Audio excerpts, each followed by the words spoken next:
Hello friends, नमस्कार। मैं आपका अपने चैनल डॉक्टर बी के मैन एंड नेचर में स्वागत करता हूं।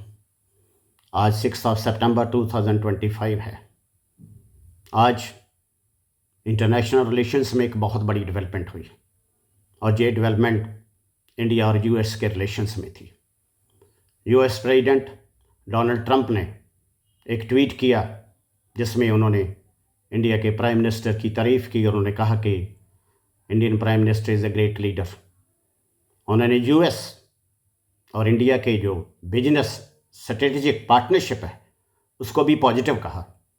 और उन्होंने ये भी कहा कि मैं इंडिया के बारे में, कि इंडिया के फ्यूचर को बहुत अच्छा होने की उम्मीद करता हूँ और ये बहुत बड़ी बात है। और इंडियन प्राइम मिनिस्टर ने इमीडिएटली अपने ट्वीट में ही उन्होंने भी एक बहुत बड़ा जवाब दिया और अच्छा जवाब दिया और पॉजिटिव जवाब दिया, एक क्रिस्प आंसर दिया। और प्राइम मिनिस्टर ने कहा, I fully reciprocate the feelings of US president on India US relations. ये बहुत बड़ी डेवलपमेंट है और इतनी बड़ी डेवलपमेंट है कि इंडिया यूएस रिलेशंस में जो डिप्लोमेटिक लेवल पे, इकोनॉमिकल लेवल पे और पॉलिटिकल लेवल पे जिनकी बहुत बड़ी रेमिफिकेशंस हो सकती है। हम सभी जानते हैं कि पहलगाम जो इंसिडेंट हुआ उसके बाद इंडिया पाकिस्तान की 2 दिन की जो वार हुई, उसके बाद इंडिया और यूएस के रिलेशंस भी कुछ ख़राब हुए, क्योंकि यूएस प्रेसिडेंट ने ये बार बार कहा कि उन्होंने इंडिया पाकिस्तान की जो वार थी उसमें सीज़ फायर करवाने में अपना रोल अदा किया, अपना रोल निभाया। और इंडिया ने उसको डायरेक्टली नहीं माना और ये बड़ा जैसे कहते हैं कि बहुत बड़ी एक यूएस प्रेसिडेंट को हिट बैक था। अपोजिशन पार्टीज ये कह रही थी इसका जवाब दिया जाए और इंडियन प्राइम मिनिस्टर ने पार्लियामेंट में जाकर ये कहा कि no foreign forces played any part in India Pakistan ceasefire. और ये संबंध बिगड़ते गए और आज ये जो डेवलपमेंट हुई है इसके बारे में हमें ये सोचना होगा कि क्या कारण हुए, why there is a change in the attitude of US president. It's a very positive change I would say, क्योंकि इंडियन जो गवर्नमेंट है उन्होंने बहुत ही पीसफुल प्रदर्शन किया, पीसफुल अपना जो है एटीट्यूड दिखाया और पॉलिटिकली और डिप्लोमेटिकली अपना काम करते रहे। इसके जो सबसे बड़ा कारण बना वो था एससीओ मीटिंग जो चाइना में हुई, शंघाई कोऑपरेशन ऑर्गेनाइजेशन। इस मीटिंग में रशिया के प्रेसिडेंट व्लादिमीर पुतिन, चाइना क्योंकि होस्ट कर रहा था, उनके भी प्रेसिडेंट शी इसमें थे और इंडियन प्राइम मिनिस्टर ने भी इसमें हिस्सा लिया।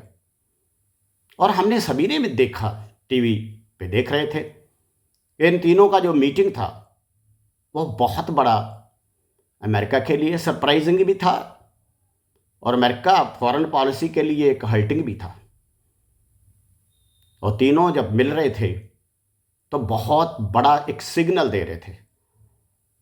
मोदी साहब का हंसना और सभी का एक दूसरे के साथ पास आना, ये बहुत बड़ा इंडिकेटर था।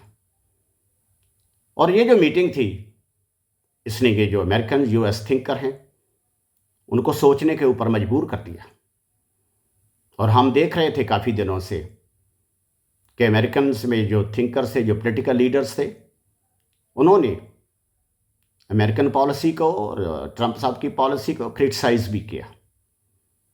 और यही कारण था, उन्होंने सोचा कि इंडिया, रशिया और चाइना ये तीनों पॉपुलेशन वाइज और एरिया वाइज बहुत बड़े कंट्री हैं। अगर ये तीनों मिल गए तो डी डॉलराइजेशन भी हो सकता है। जो अमेरिका डॉलर के ऊपर इतना मनी के ऊपर इकोनॉमिकली गेन कर रहा है वो भी बहुत बड़ा हर्टिंग हो सकता है। और इसी कारण से उन्होंने अपना एटीट्यूड चेंज किया लेकिन इसके ऊपर सोचना होगा इंडियन गवर्नमेंट को कि ये जो उनका फीलर आया है, ये जो उनका एक ट्वीट आया है ट्रम्प साहब का, उसको रिएक्शन कैसे देना है। हमें सोचना होगा कि इसके पीछे कारण क्या थे, क्यों कर रहे हैं ये ऐसा ट्वीट। तो मैं चाहूँगा कि इंडियन गवर्नमेंट तो बहुत इंटेलिजेंटली वर्क कर रही है, बड़ी इंटेलिजेंटली आगे बढ़ रही है। हमें 2-3 बातों का ध्यान रखना होगा। नंबर 1, एटीट्यूड और पर्सनैलिटी ऑफ यूएस प्रेसिडेंट। वो बहुत बार यू टर्न ले लेते हैं, वैसे लगता है कि आने वाले समय में भी वो यू टर्न ले सकते हैं। दूसरी, क्योंकि इनकी जो मेन थिंकिंग इंस्टीट्यूशन है वो पेंटागन है, कहीं ये तो नहीं हो रहा कि वो उन्होंने ऐसा किया हो क्योंकि वो इंडिया को रशिया से दूर करना चाहते हो। इंडिया, चाइना, रशिया की जो पार्टनरशिप चल रही है, शायद इसमें वो थोड़ा सा कॉन्फ्लिक्ट लाना चाहते हो, इसको देखना होगा। लेकिन हार्ड एटीट्यूड भी नहीं लेना होगा इंडिया को कभी भी। हमें सुना है, ये एक जर्मनी का न्यूज़पेपर है, उसने कहा था कि यूएस प्रेसिडेंट ने पिछले 3-4 महीने में 4 बार मोदी जी को फ़ोन किया और मोदी जी ने उस फ़ोन को शायद नहीं सुना, जहाँ उसका रिस्पॉन्स नहीं दिया। सच्चाई क्या है ये तो हमें पता नहीं है, लेकिन क्योंकि अब हम रह रहे हैं ग्लोबल वर्ल्ड में, कहा जाता है कि no man is an island. आज का जो वर्ल्ड है वो कोई भी देश अकेला नहीं रह सकता। इकोनॉमिकली, डिप्लोमेटिकली, पॉलिटिकली इंटरलेटेड रहना पड़ता है। तो मोदी साहब को, हमारे इंडियन प्राइम मिनिस्टर जो हैं, उनको, इंडियन गवर्नमेंट को हार्ड एटीट्यूड भी नहीं लेना होगा, लेकिन स्लो चलना होगा। इतना तेज़ी से इसके बारे में जवाब नहीं देना होगा, सोचना होगा, थिंक और करना होगा।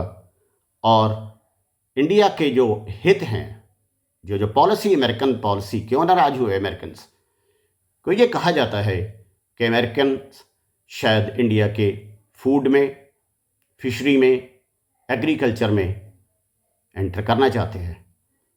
रिपब्लिक डे पर मोदी जी ने ये कहा था कि मैं अपने किसानों के साथ रहूँगा, अपने मछुआरों के साथ रहूँगा, जो इंडिया के हित हैं उनके आगे एक दीवार की खड़ा रहूँगा, दीवार बनकर रहूँगा। उनका ये जो आश्वासन था, उनकी ये जो अनाउंसमेंट थी, वो जीएसटी रिफॉर्म्स में भी प्रकट हुई, क्योंकि इंडियन गवर्नमेंट को पता था कि इंडियन कंपनीज जो हैं और यूएस टैरिफ जो उन्होंने लगाया है उसके कारण हिट हो सकती हैं, और यूएस की जो एटीट्यूड है उसको फेस करना होगा। तो ये जो टैरिफ्स हैं उनका मुकाबला किया और जीएसटी रिफॉर्म्स किए। अभी बहुत आगे है, आगे जाना है, इंडिया को सोच कर जाना है। I hope my these views must have given some insight about my knowledge about my international relations.